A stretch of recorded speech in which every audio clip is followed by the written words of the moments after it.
In an attempt to prepare the way for a breakout by the American forces on the western flank of the Allied lodgement area in Normandy, General Montgomery had ordered the 3 armoured divisions of 8 Corps to attack over the Orne bridgehead on July the 18th, 1944. The 3 divisions, the 11th Armoured, the Guards Armoured, and the 7th Armoured, were to advance down a corridor of open, flat, arable land sandwiched between the Bois de Bavent Ridge to the east and the factory area of Caen to the west. 2 further corps were to attack on either side and thus protect 8 Corps' flanks. Some 10 miles south of the start line lay the Bourgebus Ridge, the dominating feature of the ground south of Caen. The other main features were the villages of Cuverville, Giberville, Demouville, Le Mesnil-Fromentel, Le Prieur, Granteville, Cagny, Saulier, Four, Le Poirier, Frenouville, Bras, Uberfolly, Bourgebus, La Hogue, and the 3 railway lines radiating from Caen. The 29th Armoured Brigade would lead the attack.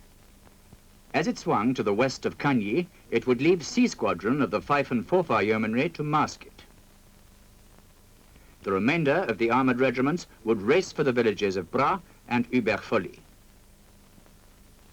The Infantry Brigade, 159, was to take Cuberville and Demouville in a separate and slower operation supported by the 2nd Northamptonshire Yeomanry. Behind the 11th Armoured Division would come the Guards Armoured Division, who would take Cagny and then swing east to Vimont. The 7th Armoured Division would follow up the centre line in the rear.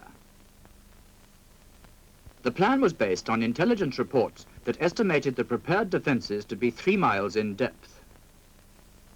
In fact, the Germans expected a breakthrough in this sector, and their defences stretched the full 10 miles to the Bourgebus Ridge and beyond.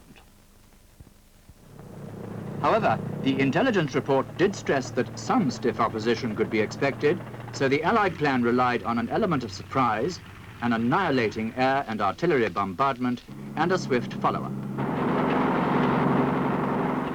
On the night of the 16th, 17th July, the 11th Armoured Division had moved from the west of Caen, and after a long, tiring and dusty journey, the units of the division leaguered just west of the Orne. 3rd Tanks were to lead the 11th Armoured Division, supported by G Company, 8th Battalion, the Rifle Brigade. David Stileman was at that time 20 years old and commanded number 11 Platoon. At 1600 hours, the company was duly roused from its blissful slumbers. The company commander, Noel Bell, having given out formal orders, briefed the entire company as a whole. The riflemen were immensely impressed with the plan and the details of the bombing. Timing over target and the aeroplanes to be employed were enthusiastically written down on envelopes and the back of cigarette packets. Noel Bell, by doing this, made every member a shareholder in the operation from the word go. Rested and fully briefed, morale was sky high. As darkness fell on the 17th of July, we emerged from our peaceful orchard and started on our final trek to the concentration area. It was about 1 a.m. that we arrived into this sea of golden corn strewn with gliders from the D-Day landings.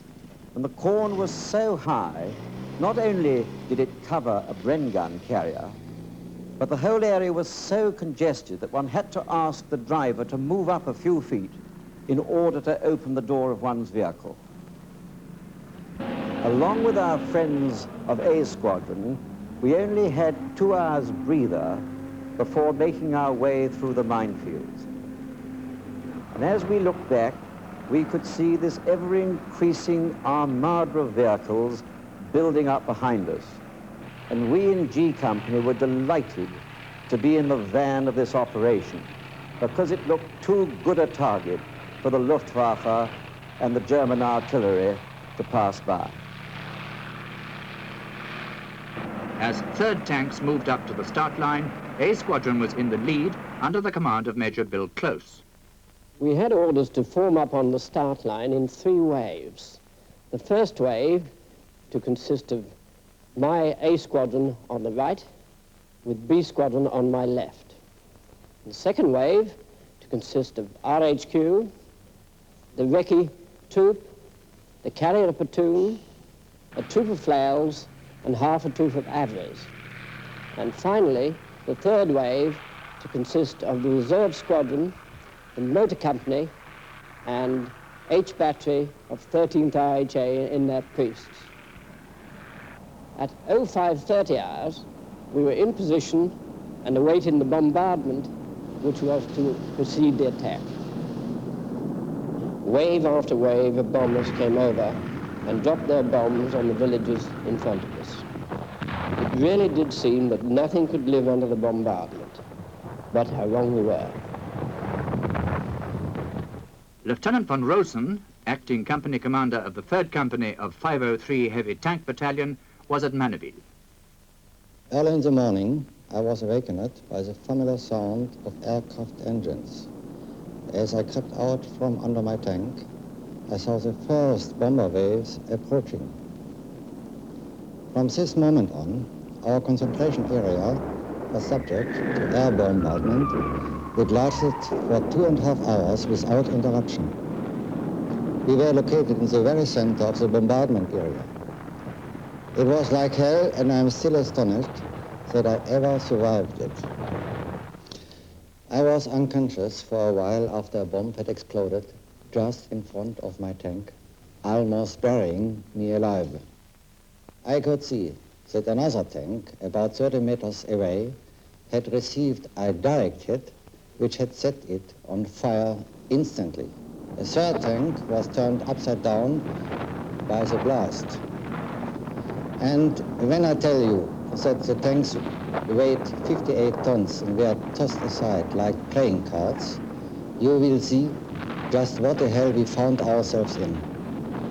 It was next to impossible to see anything, as so much dust had been stirred up by the explosions. It was like being in a very thick fog.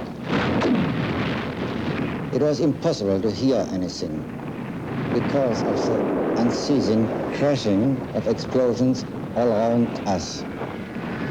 It was as if we were deaf. It was so nerve-shattering that we couldn't even think. All one could say to oneself was, will there never be an end to these explosions? After 2.5 hours, the air bombardment stopped suddenly, and the following silence was uncanny.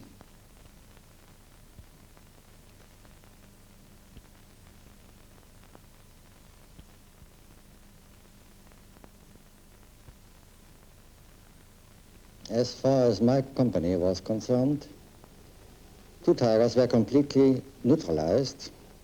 2 others were so badly damaged that they couldn't be employed.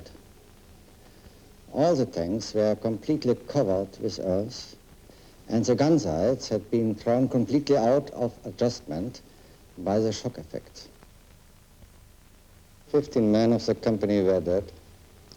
2 soldiers had committed suicide during the bombardment. Another had to be sent to a mental hospital for observation. The psychological shock of these terrible experiences remained with us for a long time.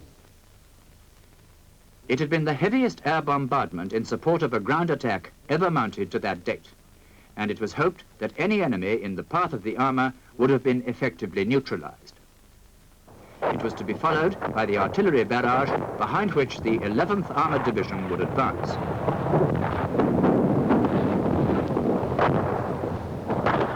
At 0745 hours, the artillery opened up.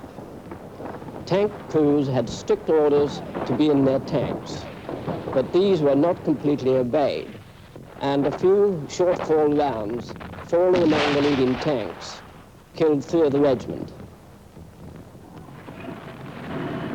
We then set off as close behind the barrage as we could. We had been told to keep within 100 yards of the barrage. Soon we came across our first enemy. They were dazed and demoralized, and they came out from the cornfields attempting to surrender to the nearest tanks. By this time, the dust, smoke, and bomb craters were making control of the squadron more difficult and slowed our advance somewhat. However, I was able to open up the squadron to cover a frontage of about 500 yards. We saw a few enemy in the orchards to our front and in the bushes and trees on our right flank. And I gave instructions to my right-hand troops to grass up the forward edge of the orchard and the trees whilst on the move. When we came to the orchard area, I could see the German anti-tank gunners lying in their trenches or beside their guns, completely dazed and taking no interest in the proceedings. And so we came to the first railway line, and here we delayed for 10 to 15 minutes and tried to sort ourselves out. It didn't prove a tank obstacle, but it was a bit difficult for the wheeled vehicles of the regimental group. Leaving third tanks crossing the first railway line, having met little resistance so far, let us look at the state of the German defences after the bombardment. We know the tanks had been badly damaged. Also in the main bombing area had been the assault gun battalion of Major Becker. The effect on them had been less severe. In spite of the heavy bombing of Cagny, the battalion headquarters at the southern end was undamaged. Number 1 battery in Demouville was completely destroyed, but the battery commander remained in radio contact with Major Becker. Number 2 battery at Giberville was operational, and numbers 3, 4, and 5 were unharmed. Colonel Hans von Luck, the officer responsible for the defences in the path of the attack, had been granted 3 days' leave in Paris. On the 18th of July, I left Paris very early in the morning because we could hardly move during daylight according to the air superiority. Coming down the hills east of Vimont to get my headquarters in Fresneville, it was absolutely quiet. It was very dusty and some single planes crossing the area. Coming into my headquarters, I asked the commanding officer whether I could have a little breakfast and whether he had any news. Much to my surprise, he informed me about what has happened some hours before. So I mounted with my parachute in my armored car and moved slowly from Fresneville towards Le Mesnil-Fromentel, crossing Cagny very slowly, which was half destroyed, and coming to the western corner of Cagny, I was absolutely afraid about what I saw. About 50 to 60 British tanks already crossed the main road Caen-Vimont, direction southwest, and some of them already the railway, and further tanks following from northeast. It was quite clear to me that the British had started to move through our lines and to try to break out. It was clearly impossible to reach Le Mesnil-Fromentel. Now it became absolutely clear to me that the 1st Battalion had been lost more or less by the air and artillery bombardment, and that a gap would be between the right flank of 192 at Colombelles and the remainder of my group on the right flank, and the danger of a further advance of the British attack southeastwards into our open flank. I tried to contact immediately the division commander and the 2 tank battalions, but unfortunately all our wireless were out of action at the moment. So I decided to drive back